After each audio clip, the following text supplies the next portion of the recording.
What's going on, everyone? Welcome back to another edition of the BSBN podcast, episode 20. My name is Patrick, your host in here, and I have my friend here, Vic, as the co-host today. No Dan. What's going on, Vicky? How you doing today, bud? Going on, kid? I'm good. Just got in from work. Not much. Be here. Awesome. All right, brother. You came over for the Super Bowl for the party, which was, I think, absolutely great. I think we all had fun. It was a good time. A lot of good food, shit like that. I appreciate you for showing up. Everything went good, right? There's not a thing that went bad with the Super Bowl at all besides the actual game itself. Yeah. I wanted to kind of jump into it because I figured that was going to be a topic that we both had opinions about. So I kind of wanted to ask you how you felt about the Super Bowl game itself. Well, one, I'm extremely happy that Seattle beat May. Everyone that's been watching me, at least when I'm on these podcasts, I've been giving May mad hate and mad shade, and yeah, I'm glad they won. It's just the way they won, man. Like, that's the first Super Bowl that had 5 field goals, man. Like, That was a record broken. Like, I wish I would have bet that. Like, it was a boring game, man. I mean, for those people that love watching defensive games, I get it. Don't get me wrong. I love watching a defensive stalemate, but like with some exciting plays in between, like, you're going to get a little give and take on that defense. The defense is going to slip and make a mistake. There's going to be a big play that's like gets the stadium going nuts. You didn't hear the whole stadium until the fourth quarter. It says when the game really started. It's when points and drives were sustained. Like, there was so many punts, 3 and outs. By the halftime, what was it? It was 6-0 at halftime. Yeah, I think it was 6 or 9-0, something like that. It was. I'm looking at it now. It was 6-0. It was 6-0, bro. Sam Darnold. I mean, both offenses just look very mediocre. Horrible. Horrible. Like, the defenses, yeah. Like, I knew Seattle's defense was going to put pressure on May, and they did. But it was just, man, it was hard to watch, especially the first half. Like, the second half, you in the fourth quarter alone, bro, there was, 27? There was 30 points put up in that fourth quarter between both teams. Yeah. And then in the first 3 quarters, there was a total of 12 points put up only by Seattle. You know what I mean? So it was just like, everything happened in the fourth quarter. Like, that was exciting, but it was, I thought it would have been a higher scoring game, and a more contending game. It was pretty lopsided the whole game on. Like, even though it was only 12-0, it was like nothing worked for New England whatsoever. Not whatsoever. And for Seattle, their only saving grace was their MVP, which was Kenneth Walker, man. Like, that was the first time a rookie's won an MVP since '98 in a Super Bowl. I think they said. Oh, hey, bud, can you jump right back into the call real quick? You're kind of lacking behind your own thing. Technical difficulty real quick. Give me one moment, guys. All right, you're back? Yeah, you're good. You're good. Your voice is lagging. No, yeah, I heard everything you were saying. Your voice was lagging behind things you were saying. So it was like kind of one of those like old school movies where those kung fu movies where things just kind of unsynced. Yeah, dude, this game was just man. I made a prediction which people seem to enjoy, which, by the way, you can find the reel on YouTube and Instagram and Facebook and all the places we put it up, and TikTok. I made a fool of myself. I predicted that JSN was going to be the Super Bowl MVP. It ended up being Kenneth Walker. Like you said, it was the first time since '98 that a running back has been MVP of a Super Bowl. You weren't wrong to think of it anyway, bro. A lot of people bet that and had that, including us. We had him going off for this game, and he did quite literally nothing. I think he had one catch all game. Yeah, hurt. He came back, and he came back in the fourth, but he just didn't do anything. There's just nothing to throw to. It just looked like a punt fest. It was the worst. I'm not happy with the Super Bowl. This is like one of the worst Super Bowls that I could recall in recent memory. That was just bad. Like, I'd rather have seen like the ref ruin the game for one team at the end of the game, like we've seen with the Eagles and the Chiefs or something like that in 23. I'd rather see that than what we just witnessed. The amount of field goals that were there were just crazy. Kenneth Walker played good. You know what? It may be kind of like a controversial thing, but as much as I think Kenneth Walker did and played his greatness off, I think the kicker kind of deserved the MVP. I mean, quite honestly, like how do you not give it to him at this point? He gave you quite literally more than half your points. He deserves I just credit. read a headline too, real quick, and it said Seattle shows it doesn't take a high caliber quarterback to win a Super Bowl. Like, I felt bad for Sam, bro. Yeah. I mean, like, yeah, I was that's damn, bad. That's kind of messed up headline, bro. Like, that's bad. And it's like, I don't know what that's worse for, New England's defense or Sam.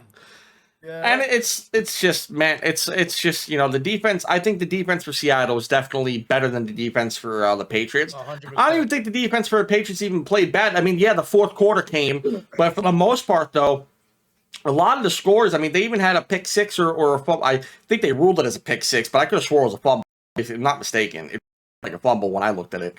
But they ruled it as a pick six, I'm not mistaken. But even the defense for, Seattle scored, but it was a lot of offense on the Patriots. It's like Dan had it right last week. He said that the offense just wasn't good enough.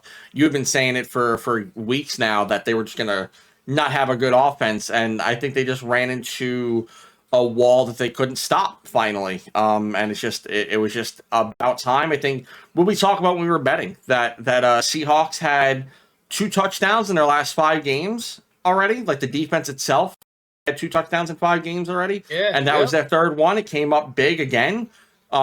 Directly, I think it was before actually they before the Patriots scored their first touchdown. But yeah, no, it was just bad. It was just kickoff, punts. It was just the saddest part is New England was in that game all the way. Yeah. Up until that fourth quarter. I mean, 12-0 is nothing. It's quite literally 2 scores. You get a touchdown in 3 quarters, and you're right there. Yeah. And it's a shame that they couldn't. It just Not it thing. showed. It showed. It showed. It's like there was no one that did good besides the running backs and the kickers. It felt like for both sides, because Stevenson had an all right game. Walker had an amazing game. The kickers both did great. The punters themselves had a great game. There was like 3 coffin kicks that game. More yards than the quarterbacks. Bro, there were 3 coffin kicks that game where they were just like all in the 5-yard line. Like that's insane. Like in one game, it's like give it up to the punter for Seattle, man. Like that was just perfect placement, and I think that also contributes to the lack of offense by the Patriots is another contributing factor, because it's hard to get off that 2-yard line, 3-yard line, and whatnot. Oh yeah, they were in horrible field position the whole game. Yeah, like that punter set that defense up to put the pressure on. Like you're inside your own 10 almost every drive. It's just the both offenses were bleak, but obviously New England's was way worse. It was just worse. Way worse. Yeah. It just there was no spark, there was no consistency at all. There was never a start, let alone consistency, you know what I mean? We got a lot out of Kenneth Walker. We got an effort out of Stevenson, both running backs, which is good. But the offensive line for the Patriots, first off, to be studied, because that was just horrible. I like the one play where he just bigged him the entire way. He's just like going through the guy. The guy's pushing him, and he's still moving forward on you, and then grabs your quarterback and throws him to the ground while you're still trying to block him. Right there, I feel like you should be fired in the biggest game of all. You need to be that's like fireable right there. I don't know. That's a bad play to have in the Super Bowl. And then Campbell there, I think it's left tackle, rookie. Apparently, they came out the news today that he had like torn ligaments in his knee that he's been playing with all playoffs. It's like, okay, I never understood that. It's like May too, with a shot in his shoulder or something before. You know what I mean? You always start hearing this stuff after the game. Yeah, I know. It's like, am I supposed to feel bad? Is this like, if it wasn't for this now, they would have won? No, that's not how that works. If you decided to play with it, that's your team's liability. They decided to play with him. That's who you played with, and that's why you lost. It wasn't because he was injured. It's because you decided to play him while he was injured, and that's how it is.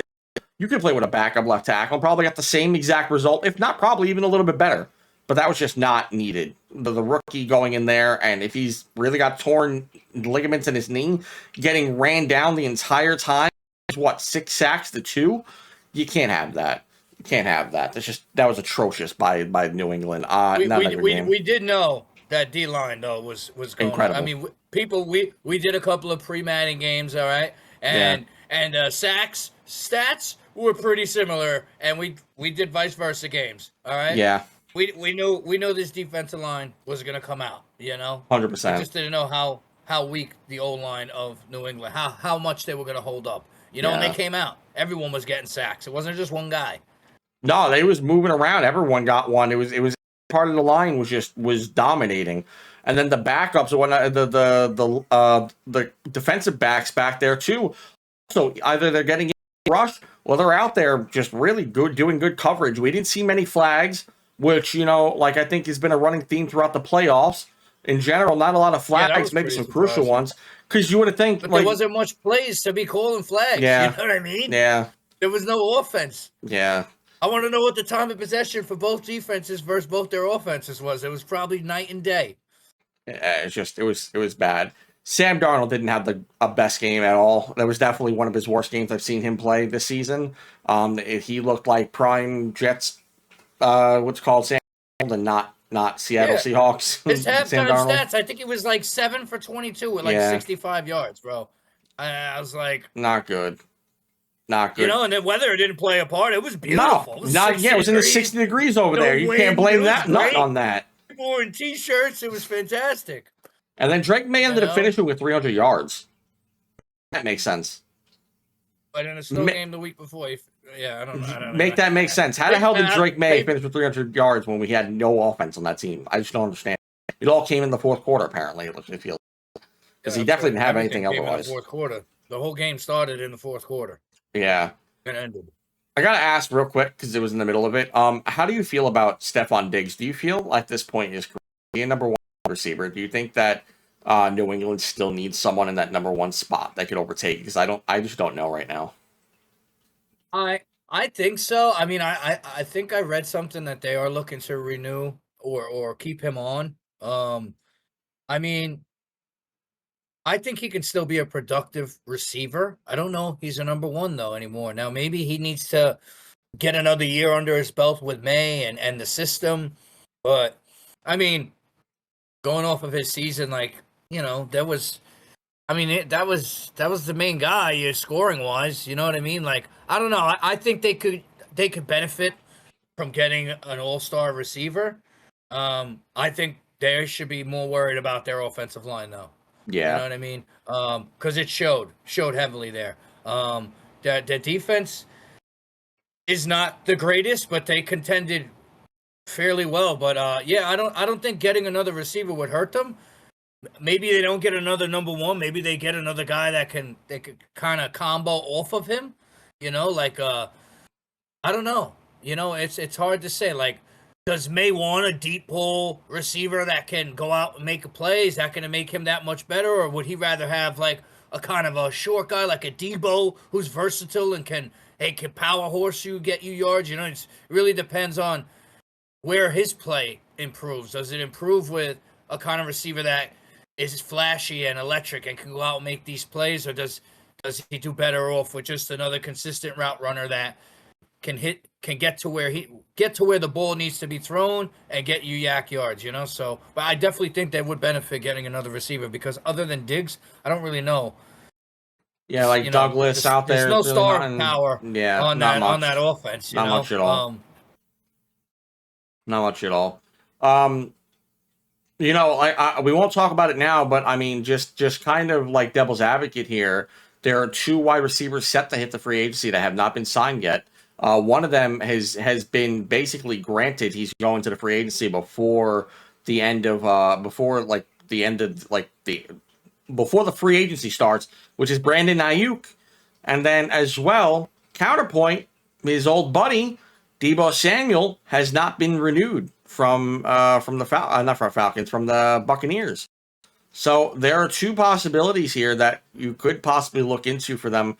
Because my next question here is going to be, with the current roster, or even with some slight adjustments, do you feel that the Patriots will be back here again next year in the Super Bowl? Do you feel they're at least a playoff team next year, or do you think this is a one-off? We end up seeing another Washington kind of thing. I think Vrabel did a hell of a job getting that team 14 wins this year. I will still continue to say that their schedule was very light, and it showed heavily in that Super Bowl game because that was their hardest game all season. Not just because it was a Super Bowl, it was the hardest team they faced all year long. Granted, their playoff run, where I mean, the playoff run was a playoff run. You know, it had its ups and it had its downs. I don't see them winning 14 games again next year. I'll tell you that right off the bat. I'm with you on Buffalo wins the division again.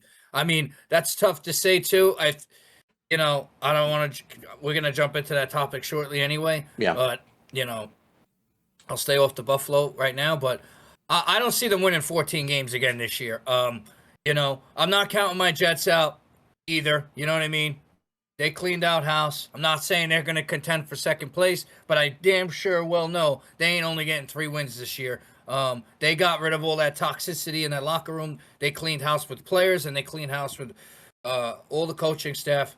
And now Glenn is gonna. This is his year to fix. If they're gonna keep him, this is gonna be the year. And then you still have who the hell's the other team in our division? I'm sorry, Miami. The Dolphins. You know what I mean? It's a toss-up. Now, obviously, the 2 stronger teams in the division as of right now are Buffalo and New England. Buffalo will always have number 1 for me because they faced hard teams and still got to where they got, and they faced a hell of a team with their star quarterback, and they lost it themselves. They beat themselves. They shot themselves in the foot in that game.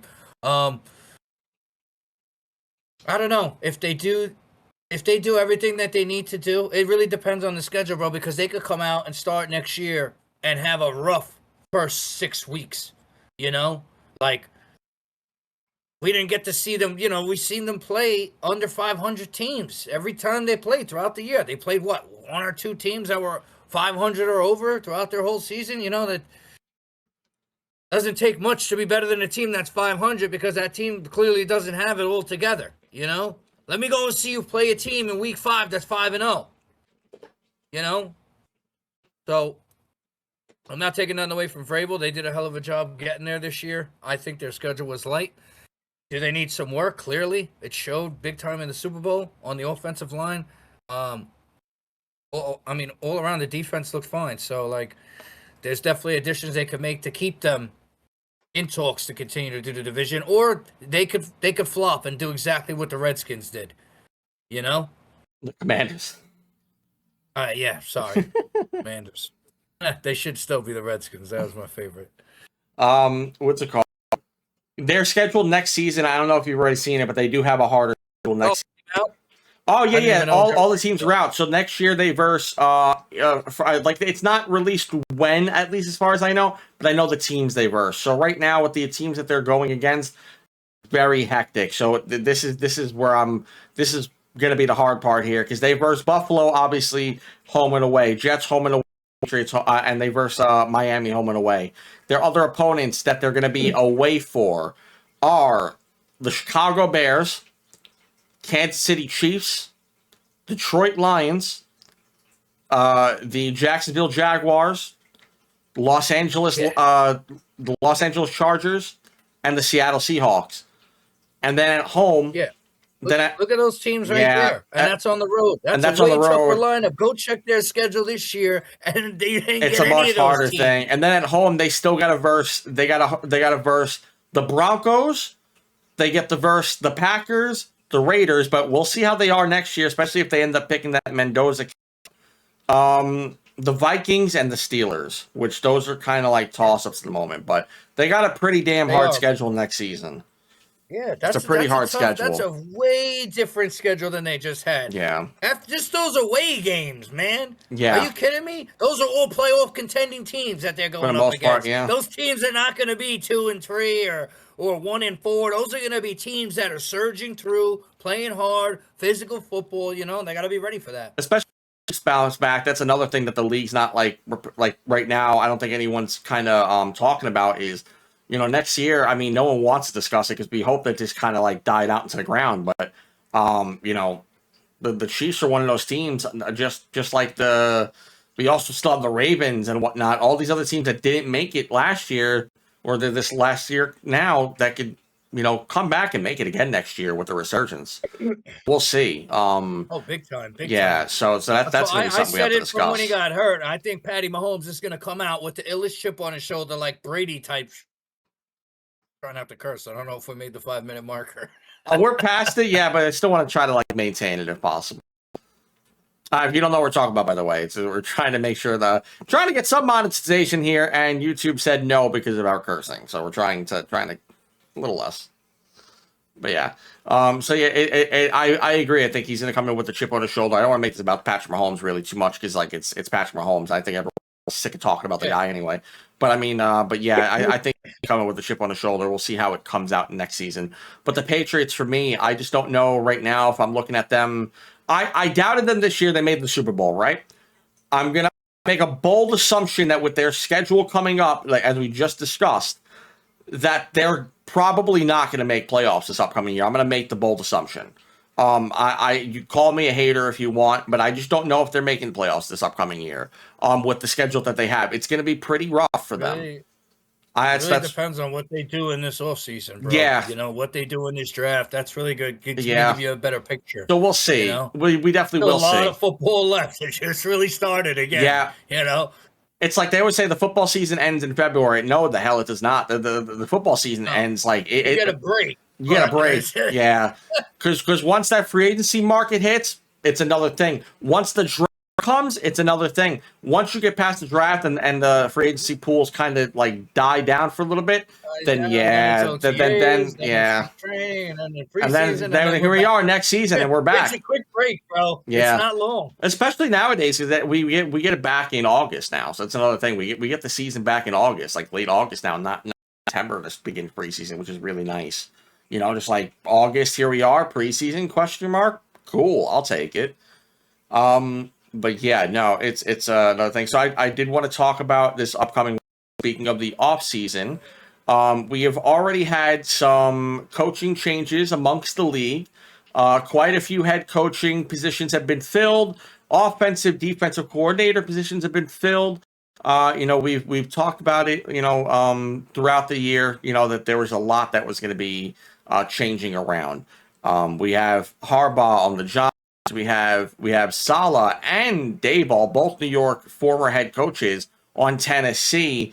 We got a lot of different coaching changes moving. McDermott is taking the year off, and he's no longer a part of the Bills anyway. He got fired from the Bills. I wanted to ask you, is there any teams that you're looking at here that you think got better in the offseason already without even having to make a free agency pick? Coaching changes alone. Is there any that you're looking at here that you think is really good or really took a step back? Yeah, all right. So I got a little list here. I'll go through it. I won't take too long on it. You're good. So obviously, the number one team on this list is the New York Giants for me. Okay. Getting Harbaugh for 5 years, getting Johnny Boy there, is totally going to change the trajectory of this organization. It's just, they needed this. This is what they needed. They needed a foundational head coach in the league that has been successful his whole head coaching career. I think he's only got one Super Bowl with the Ravens. I don't know. Just one. The second one. Just one. That weird one. Really but weird man, one. he's been leading in his division. It's always a contention with him, man. His guys play hard for him. And I'm excited for him to go in there and really, I don't want to say change the culture of football for them, but he's really going to bring something to that organization that I don't think they've had maybe since Coughlin. You know what I mean? Like some consistency, even though it was a little shaky with Coughlin. You were in there. You were in the playoffs. Yeah. You guys made runs. I think the Giants will start to find their way fighting for the division. Even if they're getting in the same way they did with Coughlin, they will be making playoff appearances, which is what us New York fans want. I'm on the other side, obviously, so you're the Giants fan, but I'm still rooting for them. Hey, I got my Jets here. I got both. I got a large Giants, and then ironically, these things are from you. This is from the Jet game you took me to, my first ever Jet game. This is the Christmas present. got me is my Giants like Letterman jacket here, which is really sick. We tried hanging it up on this wall back here, that didn't go, but I have an idea for them. So my girl gave me the idea, so I'm gonna try to get that on here. I gotta go see what I can do for it. But yeah, no, I'm in agreement. Go off of my takes. Yeah, and then I'll continue for to the sure. next. Yeah, for sure. I can go off Okay.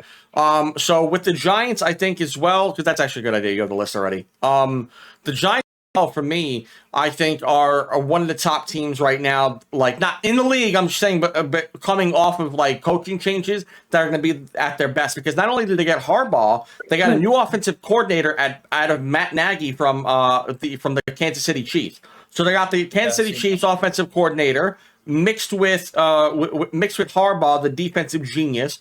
So there's a lot of like yin and yang here that's going on that I'm liking right now. Now they do. I don't remember if they signed the defensive coordinator, but I would like to see where they go with that direction if they haven't already. I haven't been too up to date with the defensive side of it, but I just know that they got a couple of different guys, and yeah. So I mean, that's where I'm at with it. So I'm happy.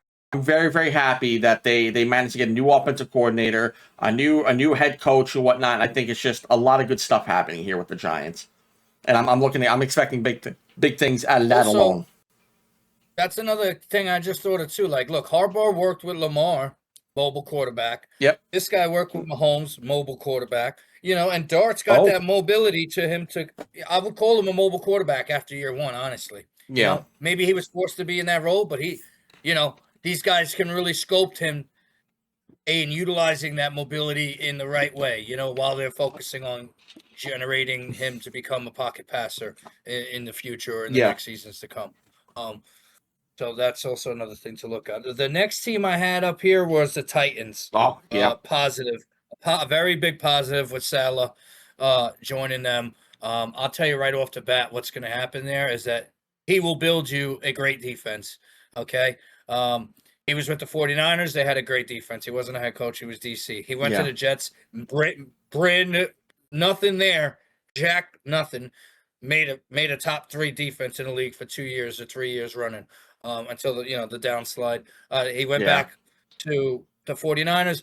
I think this is exactly what Tennessee needed, a defensive-minded head coach. If they let him build this team the way the Jets let them build the defense. I haven't heard Tennessee having a great defense in a while. I think there was 1 year possibly where they looked promising and they faded down. But he's a coach that's going to bring in that very loving energy. Maybe they need that touch out there in Tennessee. You know what I mean? He is a great player to coach kind of guy. Like we had him for a long time. I enjoyed his time here. I just wish we had a quarterback at the time. I think he's going to do great things for that organization. And Cam Ward being there, could maybe there could be something there, that us Jet fans didn't get to see. Got that young quarterback with potential. He builds a defense around that team. I got a lot of faith in Salah, and I did like him. Us Jet fans have mixed feelings with him, but I think he's going to be a really good fit for Tennessee. Bouncing off that, I think Coach Salah was honestly, I really felt the Jets should not have given up on him. I think, as we talked about with QBs, I think they gave up on him way too early. I think he wasn't the problem with the Jets at all. They have an ability to just not draft correctly, but like he definitely built that team defensively, and they had a great defense there. Now, like what you said with Cam Ward here, is he gets to work with Cam Ward. Not only does he get to work with Cam Ward, but you also had Brian Daboll there, an offensive-minded guy who worked with the likes of Jackson Dart and Josh Allen, and even Daniel Jones, if you want to give him some credit. Again, I'm still out on the whole Daniel Jones thing. I'm not convinced still. But otherwise, though, but he did have faith. He got Jackson Dart, and Jackson Dart looked like a stud this year. For me, he only got 1 vote out of the Offensive Rookie of the Year thing, but that's fine. I mean, McMillan had that lockdown. But for the most part, though, with 2 really good QBs, Josh Allen obviously being one of the elites of the league, you have him there with the likes of Salah. I think just like the Giants, this is another team that we're going to be looking at next year, I think, in a completely different light. And I think so, because Tennessee does deserve something there for their team, because I think they've been in the dumps since since their playoff runs back in the early 2000s. They need something coming out of here, and I think this is a team that right now with Cam Ward and those two coaches there, they have a foundation that I think they could build off of. Now they just got to get the people around them, and they should be successful over in a couple of years. So that's where I'm at with it. I think a positive light between them. So Yeah, I'm definitely curious to see what the New York minds conjure up together after their failed stunts in New York, yeah, and see if they're able to get it together in Tennessee. That would be pretty cool to see, especially one coming from the Giants, one from the Jets, and then they form this, brigade together, so to yeah. speak. Next team I had up here was I had to do it just because of the uncertainty, which was the Pittsburgh with McCarthy. Oh yeah. And the reunion. If Rodgers does return, that's a reunion. He was his coach in Green Bay for a very long time. Through his success in his career, they won a Super Bowl together. And I'm not going to sit here and say he's a bad coach, man. He had great success with Green Bay. There was some success in Dallas.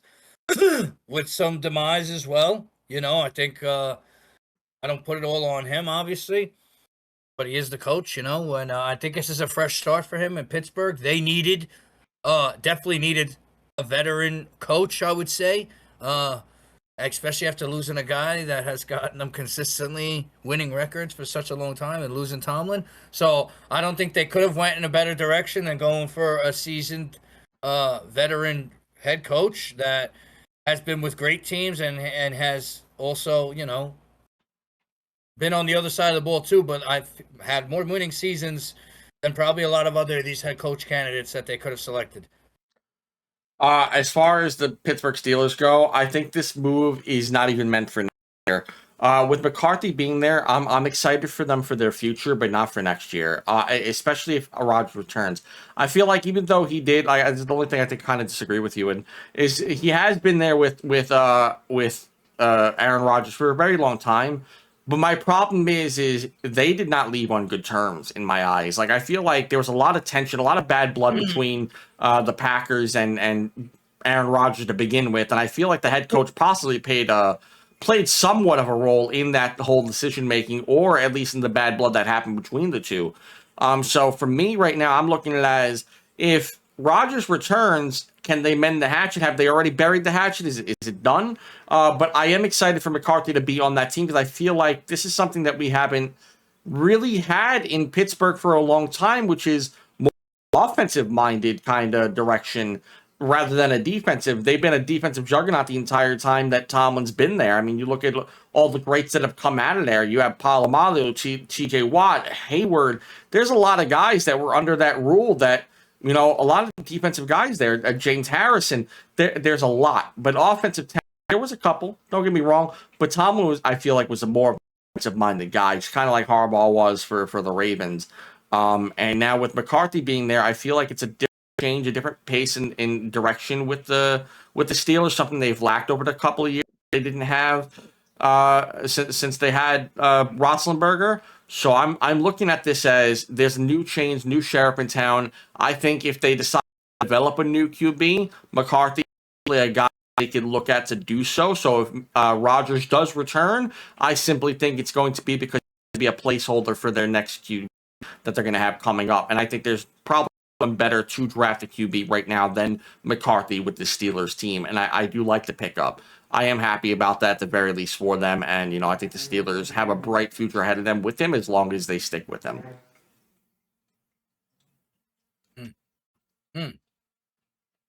Like that.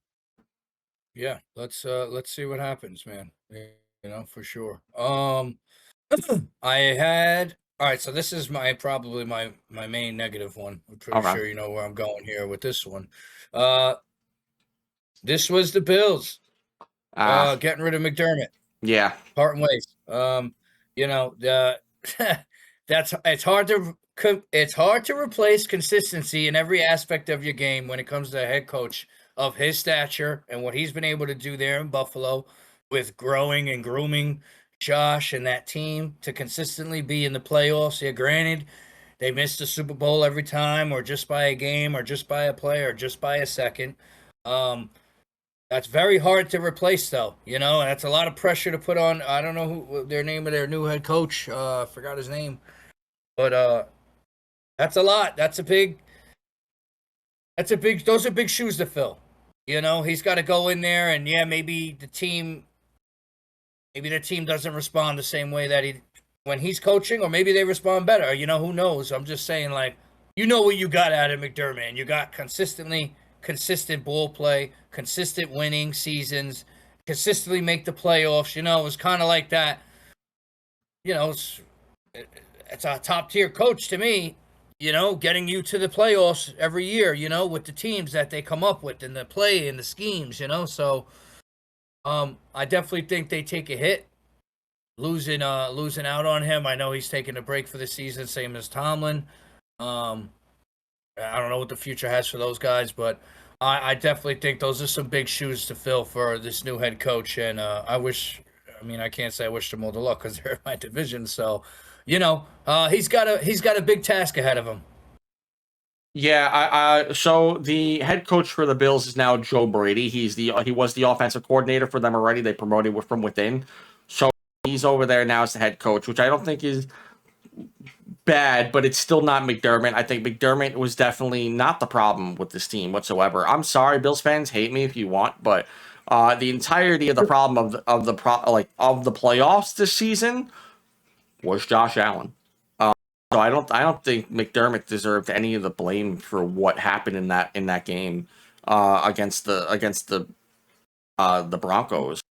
Josh Allen with his weird fumble before the second half, like the first half ended, was just weird. There was a lot of bad things that happened in the game. That it was a lot on Josh Allen's decision making. It had nothing to do with the coaching, at least as far as my knowledge, as far as I felt.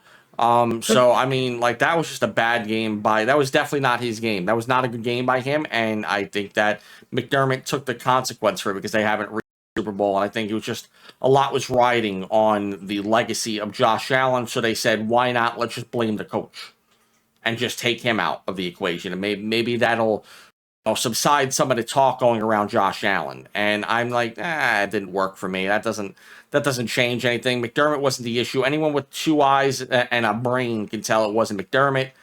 He was a great coach for the Bills, and I don't know how Bills fans feel about it, but I know for me, as someone, I don't even like the Bills, but I think that they did better than firing McDermott. But I think Joe Brady, yeah, like you said, has big shoes to fill. Big to fill, and it's not going to be the easiest thing for him, but I think he's got the talent, I think, to, he understands the team. He's been here for a little bit, and I think he can, run that offensively, but I think they still do need like McDermott on that team. I felt like they should just, but it is what it is. We're already past it, but it definitely is a negative. I think that hurts the Bills in many, many ways, so we'll see how they bounce back or see if it's something that they can't recover from. So we'll see. I mean, I think that them being the strongest in the division is definitely still up for debate at the moment, just because I get that the Patriots have a really tough season next season. But without that head coach there, a lot of decision making, a lot of different things get thrown into the equation. Who's their offensive coordinator now? If they have one already, I haven't kept up with it, but I mean, I do know that for the fact that Joe Brady being your head coach is now a lot different than McDermott. And I feel like there's a lot of different play calling that's going to be done. We'll see how the draft goes. I think we'll pick it up from there. But for right now, that's a negative. That's a negative for me for the Bills. Yep, we're on the same side of the ball there. And then I had one last one here. Okay. I had the Cardinals. Oh, okay. The Arizona Cardinals picking up Mike LaFleur. Yeah. As their head coach now. He's had success in the offensive play calling with the Rams this last couple of seasons. He's played for quite a few different teams. The Jets had him for a stint. I know the Niners had him brief, actually a couple times, I believe. But been part of successful offense in the Rams. You know what I mean? An offense that continued to get better, through the years. At 23, then 24, then 25. You constantly seeing progression come through on that offense. And I think that's something tremendously lacking in Arizona. Starting exactly with the quarterback and around the whole side of the ball. That team lacks offense. They had somewhat of a defense to start the season.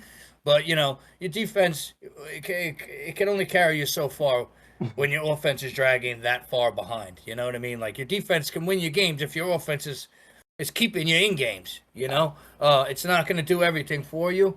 I don't remember the last time I've seen the Arizona Cardinals have a really high-powered offense since Kurt Warner, Bolden, and Larry Fitzgerald. Yeah, it's been a You know what I while. mean?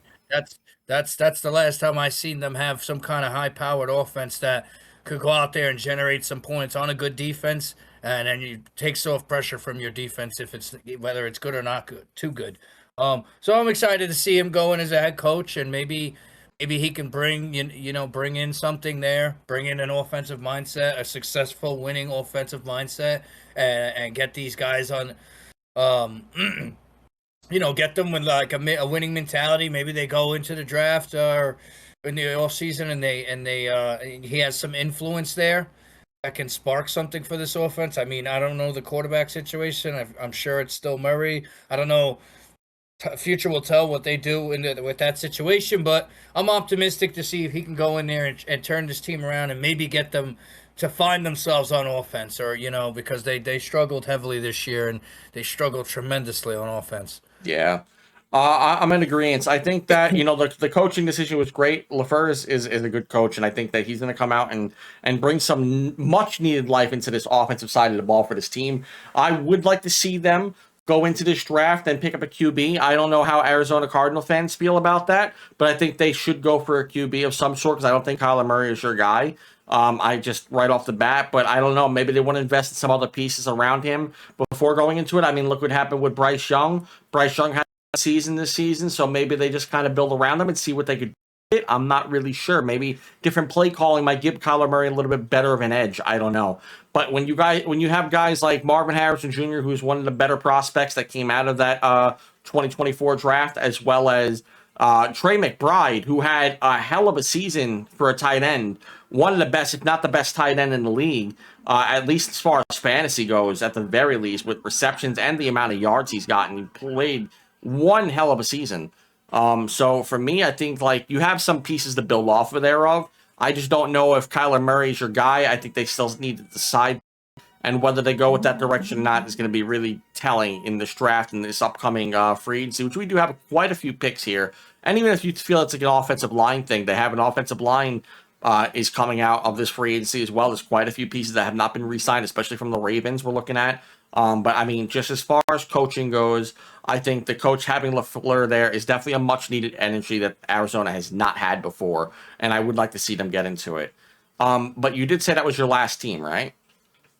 Yeah, that was my last I one, actually had two that you didn't mention, and I kind of want to talk about it. We have I'll start off with them first because I feel like the bigger change. But we have the the Los Angeles Chargers hiring Mike McDaniel as their head coach. Oh, really? Yeah, so he's the new head coach over there. Yeah, so he's new head coach over there. And so you have him mixed with what's his name? Mixed with Herbert, who everyone has been kind of still figuring out whether he's this all elite guy or if he's kind of like another Phillip Rivers, where he could be up there but like not playoff up there, and I think that I wanted to hear about what you thought about this, because Mike McDaniel's over there being a lot more offensive driven mindsets over there, and I don't know how it goes for him. But I do think that offensively it probably makes him a little bit better, but I don't know if this is like much of a, for me, at least in my eyes, I don't know how much more better it makes the offense. It's going to depend on the draft and whatnot, I guess, that they come out with. Oh, Marion Hampton was hurt all season, so I mean, there's that. So maybe with him on the offense, maybe we see a little bit better of an offense, because he had the likes of A-Chain under his wing when he was in Miami. So we'll see, I guess. But yeah, I don't know how this all plays out for him. I don't know how much more of a positive this brings to the offensive, like, good team that the Chargers have been in recent years. I'm not sure how much more you're looking for out of it. I would have liked to see a little bit, maybe more of a defensive-minded head coach that could still, maybe get an offensive coordinator there that would help you.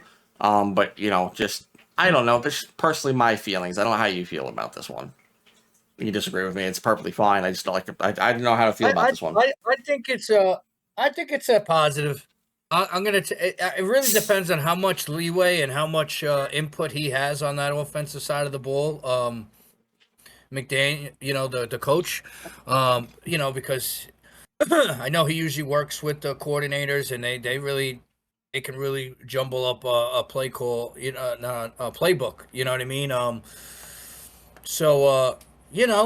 excited to see what he could do there. I mean, the Chargers defense was subpar, better than subpar actually. Their offense is kind of what lacked, and it's all that comes down to that quarterback. It's just a lot of teams. As if we're gonna see, maybe we'll see some growth with him there. He focuses more on the QB position. This head coach, and really getting plays locked down and utilizing everything that he has on the team in a way that Herbert responds to. Because right now Herbert is really reminded me of Trevor Lawrence's first 5 years in the league. Yeah, that's what I'm seeing. It's a lot of up and down, inconsistency. One great game, then two horrible games, then a good game, then a great game, so he's just got a lockdown consistency, and maybe Mike McDaniel going in there can get this offense fired up, utilize what they got, get some stuff for them, and really be part of that play calling process. Because I'll tell you one thing in Miami, like whoever their offensive, I'm pretty sure that I don't know if he was running the offense, but I know he did have a hand in it, and obviously it wasn't very successful, with the teammates on the team. But I know he's got a very imaginative, mindset when it comes to the offensive side of the ball. So that could be something that the Chargers could utilize, that they need, to spark something there. And then the last team I want your opinion on this one first as a Jets fan. I don't know how you feel about this, but we kind of discussed it earlier. The Jets have cleaned house, and it is now Aaron Glenn's team. They have hired a brand new offensive and defensive coordinator for their team. We have here on defense, they ended up getting Brian Duker as the defensive coordinator, and therefore their offense, right, from college. Yeah, I believe so. Yeah, and then their offensive coordinator is Frank Reich. I believe his name is Frank Reich or Frank Reach. When I say it correctly, but it's the offensive coordinator for the Jets. I don't know if you look too much into it. I haven't too much, but how do you feel about it? No, really? I haven't looked into it hard, honestly. I did the defensive coordinator. Had some success with his college tenure. I just haven't looked into it because it's like I'm like waiting. You know what I mean? I'm like it's not like an excuse. It's nothing. It's just like I'm just hoping that these are guys. Aaron Glenn was like, all right, because of like, there's other ways we could have went. You know what I mean? Like, there's other ways we could have went. We went in this direction. It's going to be hard to say because I know the defensive guy ain't got no NFL experience. I don't believe he does. He's been a college coach, I believe, his entire career, and the offensive coordinator I'm not too familiar with. I know who they did. I know the guy's name when they did it. I didn't look much into it because I was like, I just need to wait. You know what I mean? As a Jets fan, I was just like, I'm still decompressing from the season that we had, and I'm just trying to really put it all because really this is it. Like Glenn, this is his year. Like we got rid of all the toxicity in the locker room with all the coaches and with the players. Like Gardner and whoever else they got rid of. Like the only guys really left. Like I don't know exactly what much more they're gonna do, but like. There's a lot that could be said about this Jets season that went on. A lot of guys weren't really all in it. Weren't buying into his scheme. Many guys wanted out. Just didn't have faith and all this. So many things that go into this. So I'm just hoping that all the poison is gone. You come in with all these fresh eyes and fresh guys, and you guys can start to try and build something literally from scratch. Like.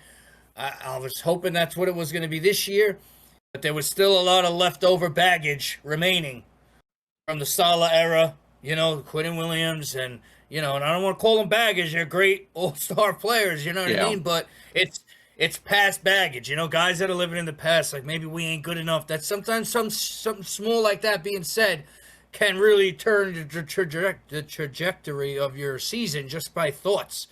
Thoughts come confidence, all this other stuff. So I'm curious to see how they come out and do. And I'm literally just giving it all to Glenn, because if he doesn't do anything this year, I'm sure they're not going to continue on with him, and it's going to be back to square one again, So I gotta really just pray and hope that we see some kind of progress, and I'm confident there will be. I'm not going to state what that is, because I have to wait until we get to at least the first week of preseason before that happens. I get you. Yeah, because I'm hoping that this is all an Aaron Glenn decision here for these coaches, because then I feel that could be good. If it is, then that's great. Then I have a little bit more faith in him. It was like what he kind of decision. Actually, the offensive coordinator, I think, was in Detroit with Glenn, if I'm not mistaken. Oh, if it was him, then that's good. That's definitely good then. Because if it's both of them there, then that's great. That means that hopefully he has a little bit more help here, and it makes it a lot better for them. Because I think they did need a little bit change of scenery. I think they always need to change the scenery, but I think every Jets fan has been saying that for like the last forever now. But I'm excited to see what they could do. Change the scenery every freaking game. Yeah, it's like, all right, man, I'm excited for this new guy we picked up. Who is he? I don't know, just some guy. I feel like they should get him though. The hot dog vendor's playing. Yeah, I like his energy. He came out, it was really good. Looked good. But I sold 90 hot dogs last week. He was throwing the way he was throwing them across the thing. He's like, you throw. That was the best. Tight spiral wiener.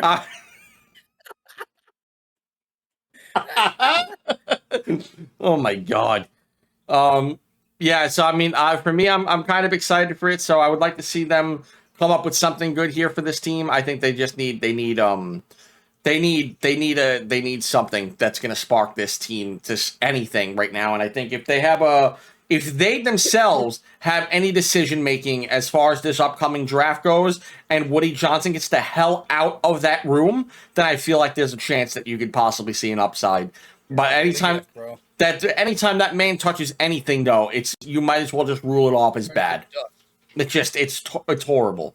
There's just no hope for him. I don't get it. I don't know how the Jets have not decided, man, this guy needs to go.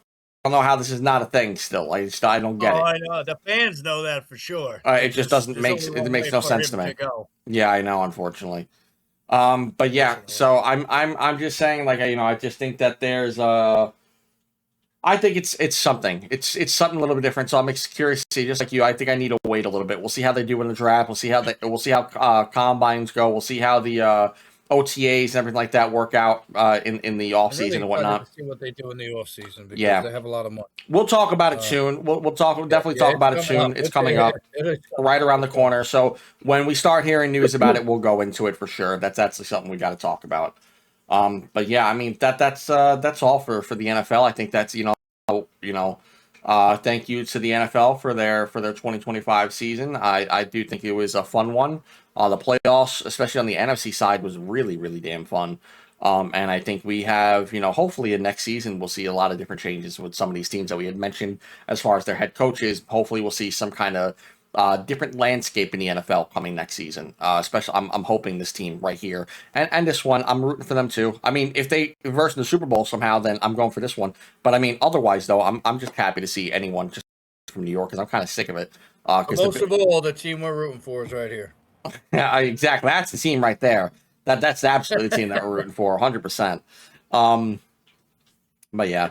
But with the NFL season ending, we have another sport that we like, and that would be the good old National Hockey League, the NHL.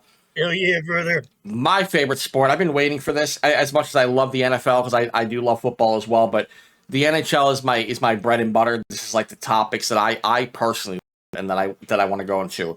Currently, if you don't know what's going on in the NHL at the moment, there is a roster freeze in place. No games being played, as there is the Winter Olympics, and this year the NHL players are finally allowed back in to the Winter Olympics, so now they're playing in it. So there's no hockey being played in the NHL currently. It's all just Olympic hockey right now. So we have some games going on for there. I don't know if you want to jump into that, because it's already been an hour, so I don't know if you want to talk about that, or we could save that for next week, if you want to go over the other topic we're talking about first. You want to go into Let's it? go through. Okay. Yeah, we only got 2 topics, right? Yeah, that's fine. All right, so we have the Olympic hockey here for the next couple of weeks here. I think it ends on the 24th. I'm not mistaken, the 24th, 26th. I know Rangers hockey returns on like 28th. We have a couple weeks of hockey though that has nothing to do with our teams, but has more to do with nationality. I wanted to know who you think, if you looked at the rosters at all, who do you think is taking gold this year? As far as the countries go, who do you think is taking the gold medal here for the NHL? You know who I'm big right now. Oh, yeah, Czechoslovakia. I got you. Oh, Canada.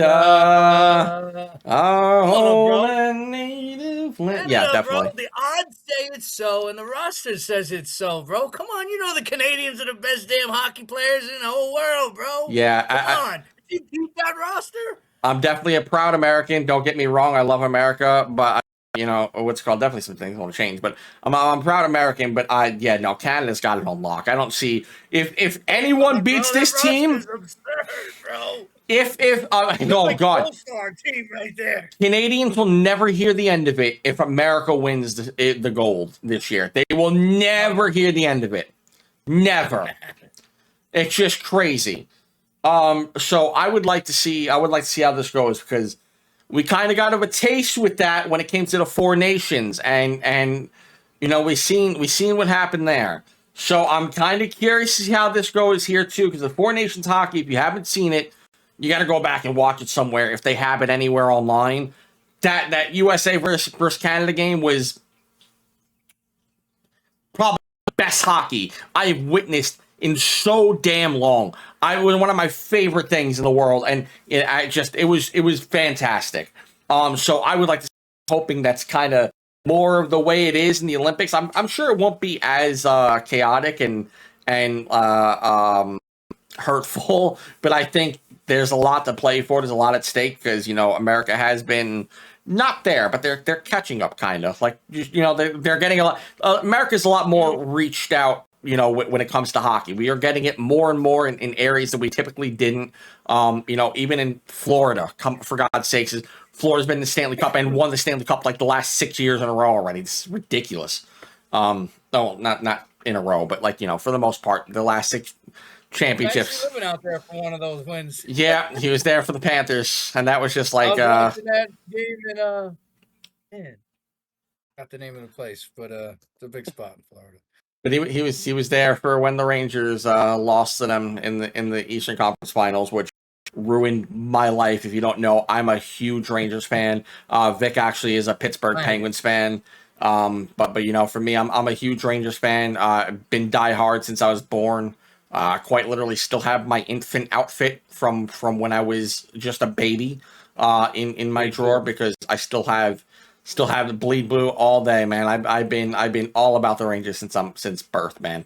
But yeah, no, it's sad. But yeah, I think Canada's taking the World Cup. I think they're taking the gold medal home. Bennett, Elabrini, Crosby, Hagel, Horvat, Jarvis, McKinnon, Marchand, McDavid. Come on, bro. You can't go wrong there. Scratch the surface yet. Like, can't even go wrong there. There's nothing wrong with that team. The greatest players, man. Like, it's just. Did it start already? Yeah. Yeah. I gotta catch some of these games.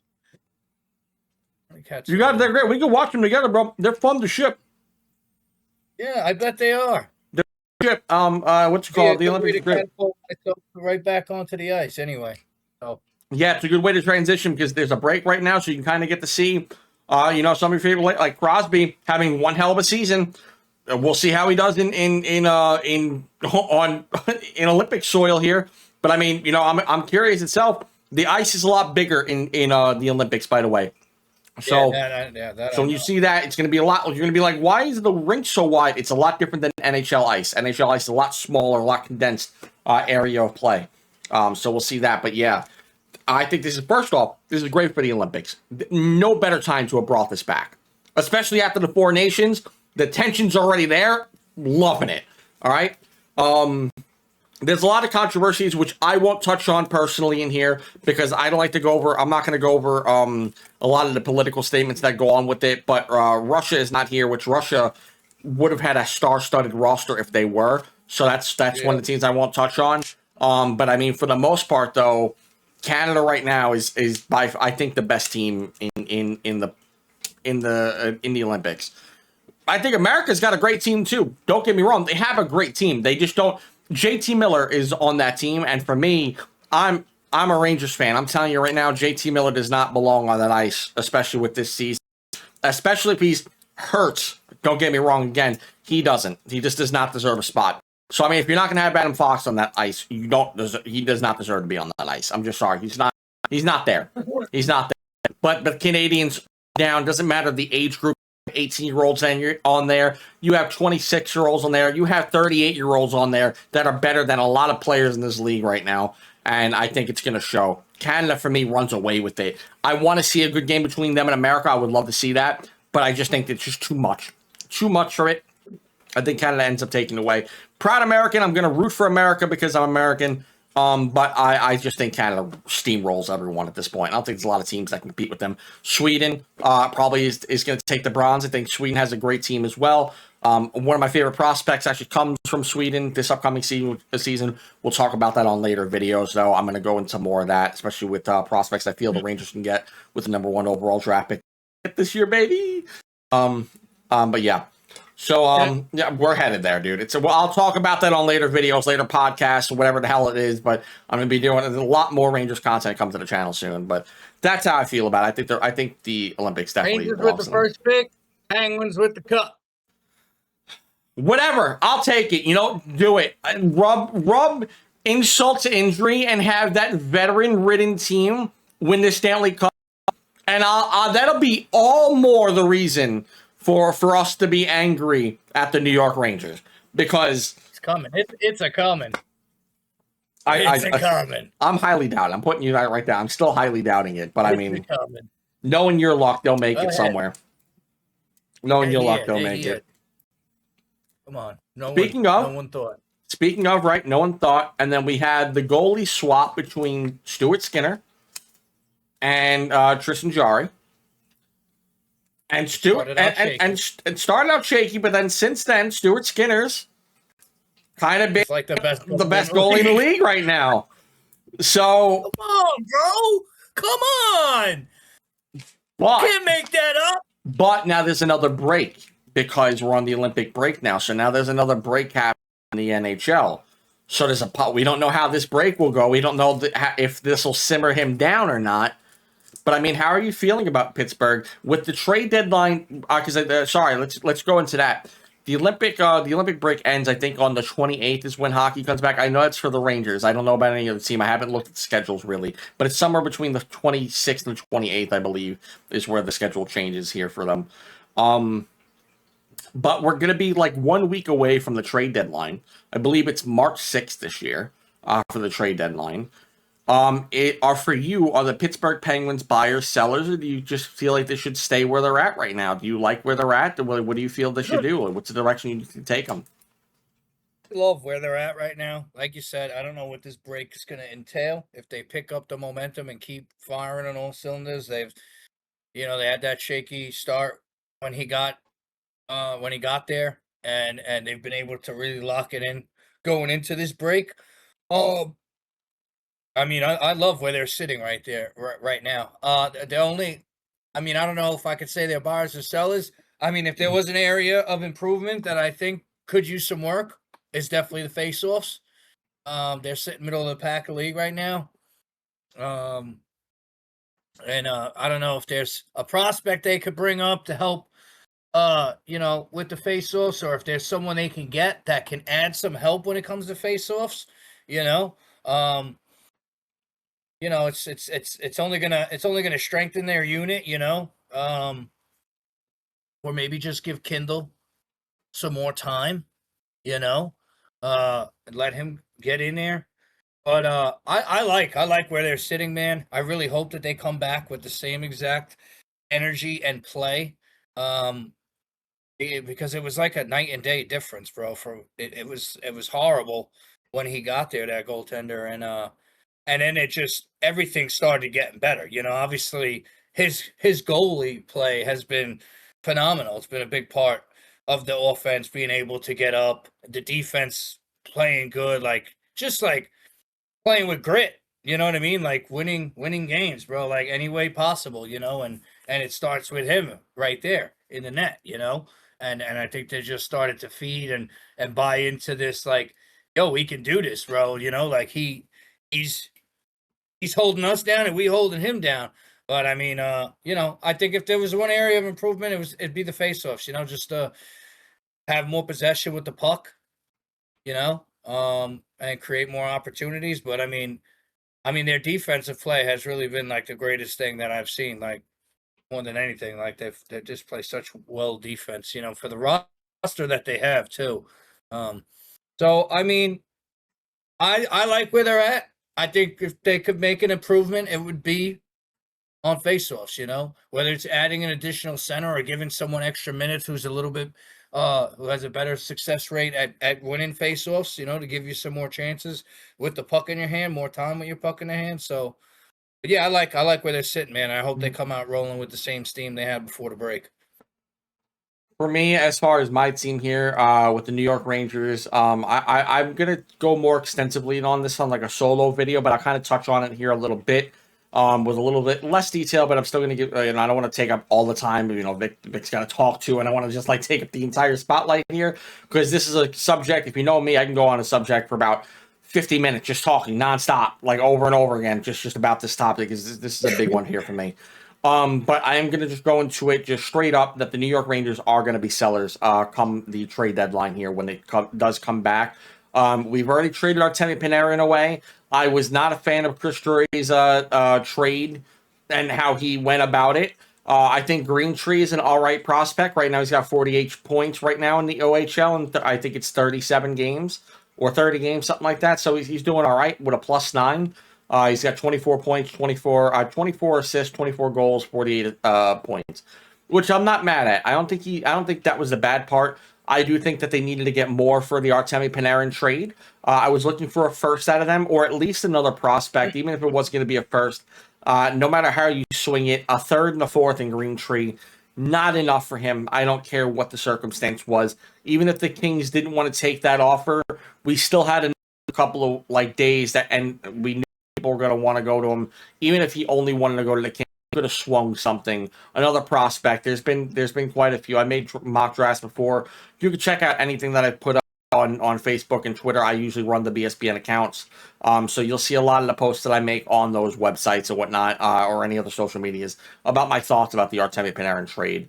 But as far as the trade deadline comes up, the Rangers are looking to trade Vincent Trocheck, which is a subject I just started touching on.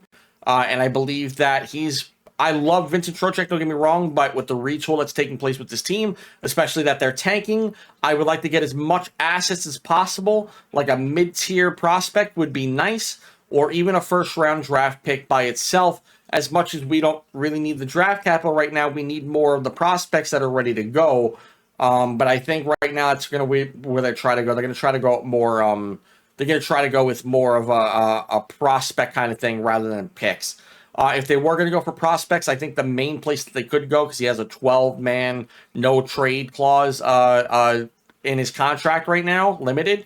But I do think that he's going to want to go to a contender. I think right now, as Vic touched on with the faceoffs, right now, any team that's contending for the playoffs and is looking to win now, Vincent Trocheck is your guy. He's very cap friendly, especially with the cap going up. I think he's got like another 2 years on his deal, 2-3 years on his deal upcoming, and he's a solid guy overall. One of the best face-off guys in the league altogether, and he could provide that strength to your team you need. He brings that intensity. He brings the attitude.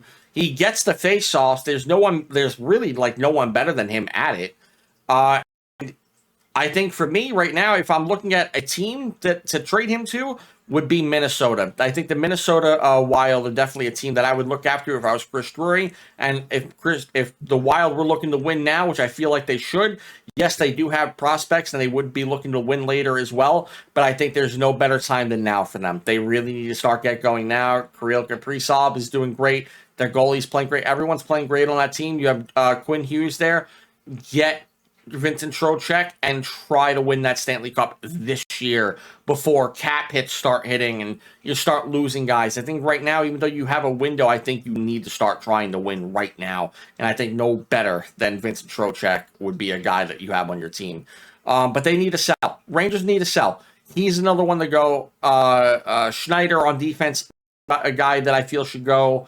And I think they're going to end up getting rid of Sam Carrick on the fourth line. Another good guy that could really plug up a bottom six role on your team if you're contending. That's a good guy to have on your team, and I feel like they could end up getting rid of them.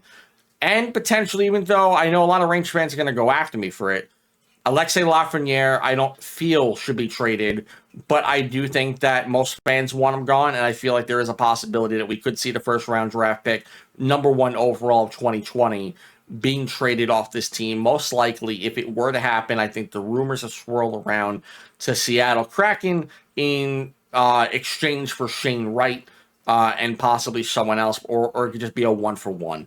I do think it'd be wrong to trade him. I'll go over that on a whole separate video because there's a whole lot of things I got to say about Alexei Lafreniere and a bunch of other players in this team. But I do think this team is definitely a seller. They got the number 1 draft pick as of right now, or they're heading to it. I think they're number 2, 3, whatever it is. But we're looking up.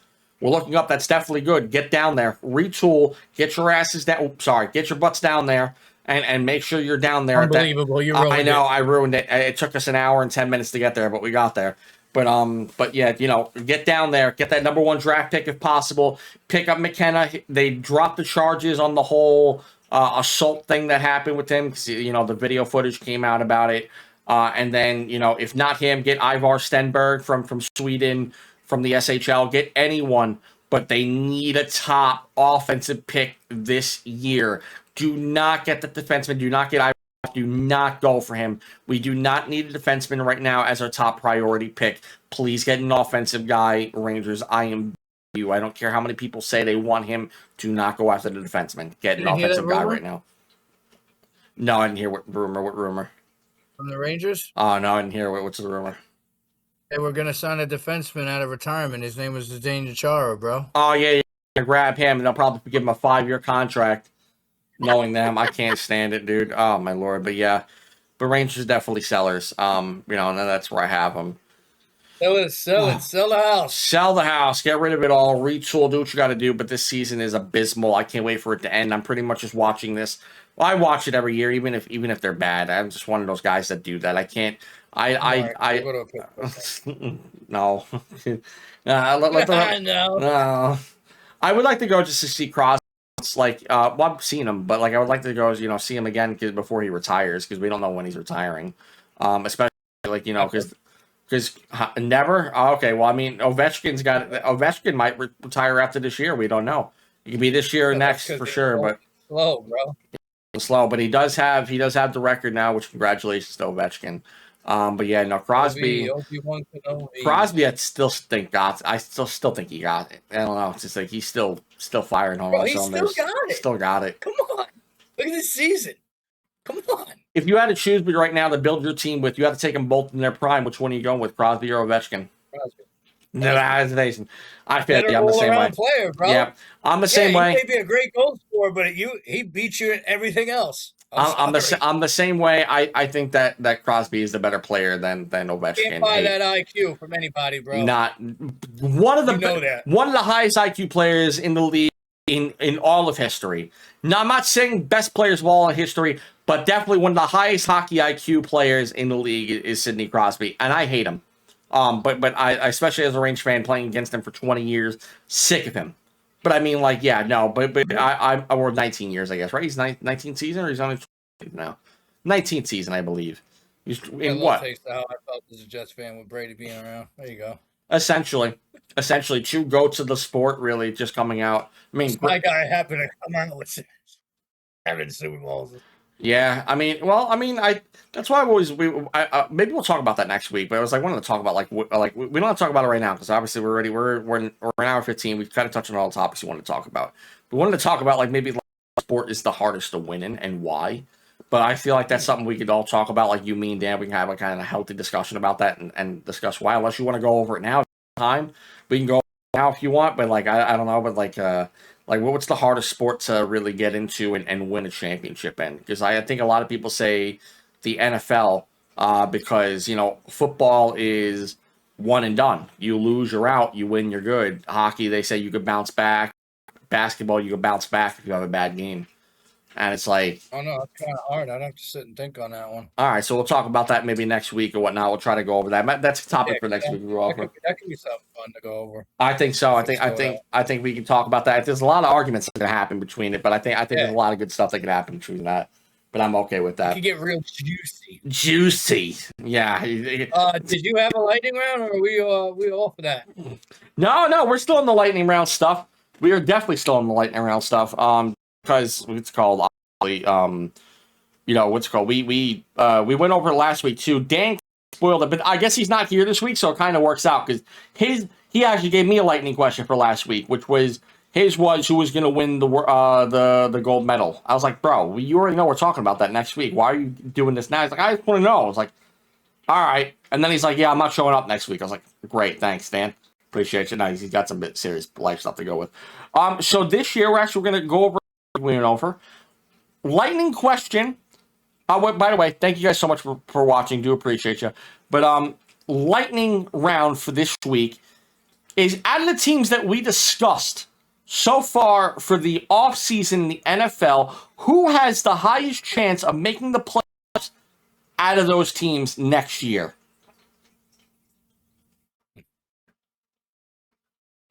Damn. Giants. Oh man, I think the Giants as well. I'm not shoot my own horn, but I think the Giants as well. I think the Giants got a higher chance there. That was a good one. I was like, well, yeah, no. Oh man, guys. Thank you guys so much for watching. Appreciate everyone who has been around. We hit our first reel that hit over 1K views, which I do appreciate. Small milestone in our notch in our belt. We do appreciate it. We'll definitely have more as we go on. We'll be putting up more as we go. I appreciate everyone who's been watching, liking, commenting, subscribing, everything. We do appreciate you guys very much.